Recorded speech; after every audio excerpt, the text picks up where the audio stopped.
Hello जी, welcome back. एक बार फिर से आप सबका हमारे चैनल पर स्वागत है। एक बार फिर से आज देखते हैं निफ्टी ने कौन कौन से इंपॉर्टेंट लेवल क्लियर किए हैं फ्राइडे के दिन एंड कल के दिन मार्केट में कहाँ कहाँ पर जो इंपॉर्टेंट डेटा पॉइंट्स मिलते हैं उसके बेसिस पे मार्केट कहाँ पर जाने की संभावना है। Will be discussing about global market में क्या हुआ है, then we will discuss about what are the data points from the FII data and what is the position of the open interest, and we will also discussing about the Buffett indicator and US Treasury bond to understand that where market can go ahead in the next week. So without wasting any time, let's get started. अगर आपने अभी तक हमारे channel को subscribe नहीं किया तो please subscribe कर लीजिए because this is going to be one of the best investment in case you are in case you want to learn about the stock market and all. So thank you so much. I hope you would have subscribed the channel. Let's get started. सबसे पहले की जो कि हमने कल बात करी थी कि जो मार्केट का मोमेंटम है, अगर हमने डेली चार्ट पे बात करें तो एकदम पॉजिटिव शिफ्ट हो चुका था। यहाँ पर हमने बात करी थी कि करेक्शन मार्केट, यहाँ पर एक रिजेक्शन मिला था मार्केट को, उसके बाद जो 20 मूविंग एवरेजेस के ऊपर क्लोजिंग आ गई थी, तो काफी कुछ पॉजिटिव हो चुका था मार्केट में। And then it was all about कि आरबीआई का जो रिजल्ट का, आरबीआई का जो इंटरेस्ट रेट का डिसीजन था वो कैसा होने वाला है। और जैसा कि हमने उम्मीद कर रहे थे कि एटलीस्ट 25% 0.25 बेसिस पॉइंट की कटौती तो होनी चाहिए। एग्जैक्टली वही हुआ और मार्केट ने फिर यहाँ पर देखिए उसी तरीके से बिहेव किया।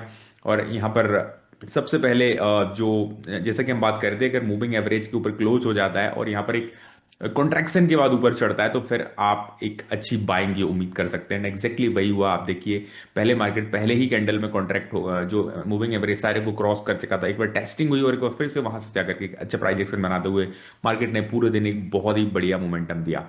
अब एक और इंटरेस्टिंग बात है कि जो दूसरा जो डेटा पॉइंट है दैट इज यहाँ पर जो 11 तारीख है, वहां पर यूएस का जो है फेड का इंटरेस्ट रेट डिसीजन है जो कि आने वाला है। तो मुझे लगता है कि मार्केट एक पॉज ले सकता है आगे की जर्नी के लिए, because it is quite understandable कि फेड का जो डिसीजन है वो काफी ज्यादा इंपॉर्टेंट होता है। तो और वैसे भी मार्केट, मैंने कितनी बार बोला है कि एक बार जो ऑल टाइम हाई है वहां पर एकदम से उसको क्रॉस करेगा नहीं, उसको कोई ना कोई एक बड़ा रीजन चाहिए। जैसे कि हमने कल बात करी थी कि अगर ये यहीं पर इंडिया का जो रेट कट है वो 0.25 की जगह 0.50 होता तो माइट भी हो सकता था कि मार्केट बहुत अच्छा और अच्छा प्रदर्शन कर सकता था। तो यहाँ पर देखें तो डेली चार्ट्स में भी कोई प्रॉब्लम नहीं, तो एटलीस्ट मार्केट को अभी एक बार फिर से 26,315 के आसपास जो कि हाई लेवल है वहां तक जाना ही चाहिए। उसके बाद ग्लोबल मार्केट देखें तो बहुत ज्यादा कुछ है नहीं, ऑलमोस्ट लैकडेसिकल है। तो इसके बेसिस पर, क्योंकि सारे लोग ही ये फेड के इंटरेस्ट रेट डिसीजन का इंतजार कर रहे हैं।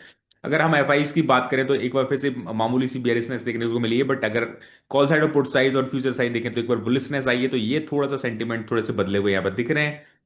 Profit indicator as it is वहीं के वहीं है, यूएस ट्रेजरी बॉन्ड में कोई खास परिवर्तन है नहीं। So nothing can be expected from here. And एक बार मैं देखना चाहूंगा कि ओपन इंटरेस्ट के डेटा में क्या चेंजेस हुए हैं और उसके बाद हम एक फाइनल वर्डिक्ट की बात करेंगे कि market can how market is going to behave in next week.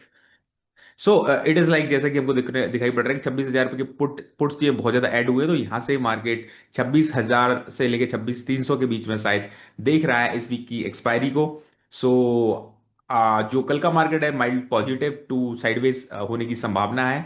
So thank you so much. I hope आपको वीडियो पसंद आया होगा। मैं मिलता हूँ एक नई वीडियो के साथ आपके साथ कल कल एक नई वीडियो के साथ मिलता हूँ आपके साथ। तब तक के लिए thank you so much. Tata bye bye, take care and have a nice day. Thank you.